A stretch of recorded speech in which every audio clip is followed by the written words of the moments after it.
Editing might be the most overlooked skill when it comes to professional sounding vocals. Today, we're going step by step on how to comp, denoise, time align, and pitch correct any vocal recording. If you're new here, I post music-related videos every week and I'm on the road to 100 subs. Let's get right into it. DAWs provide different solutions for comping.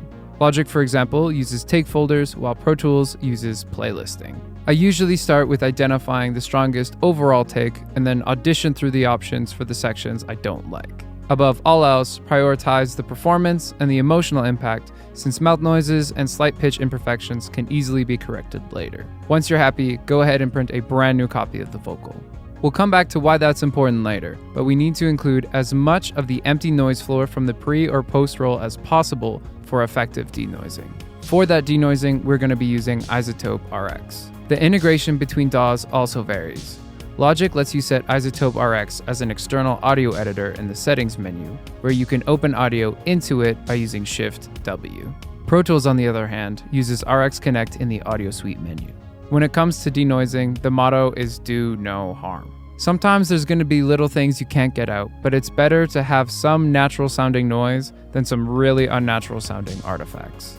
iZotope displays the file in a spectrogram with low frequencies on the bottom and high frequencies on the top. I recommend turning the waveform view off for most denoising workflows. We're going to start with the spectral denoise module by pressing T for the time cursor and selecting as much of the empty noise floor as possible. Then we're going to press Learn to save it within the module.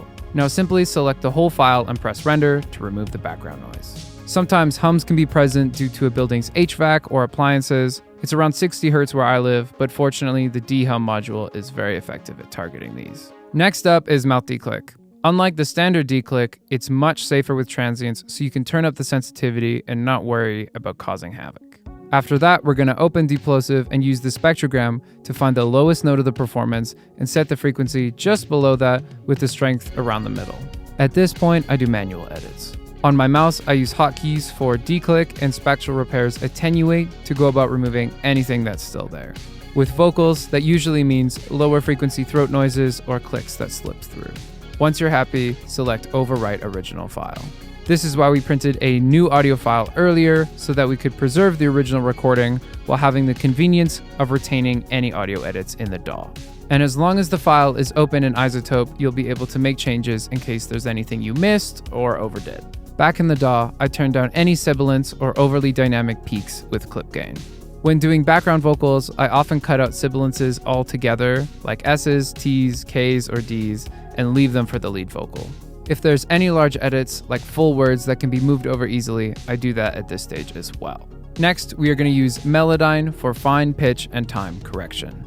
For DAWs with error integration, like Pro Tools, the audio automatically appears in Melodyne, but otherwise it has to be printed in. I also personally combine the manual tuning of Melodyne with the auto-tuning of Melodyne. Step 1 is using the note separation tool to make sure the blobs line up with the notes that need to be corrected. You can access all the tools with a right click of your mouse. Next, you can use the buttons at the top to snap everything to within the key, or you can highlight and double click with the main tool. You can also correct pitch drift and pitch modulation with their corresponding tools. However, I tend to favor the note separation tool with pitch fading from the main pitch tool for shaping those longer notes. It's common to have a scoop in or a drop out from the target note, and in general, it's best to leave these alone to keep things sounding natural. If you have to move a note more than a whole tone, you can use the formant tool to make it sound more like the vocalist's natural tone. Lastly, I finish with the time tool while playing back the track to lock in the feel.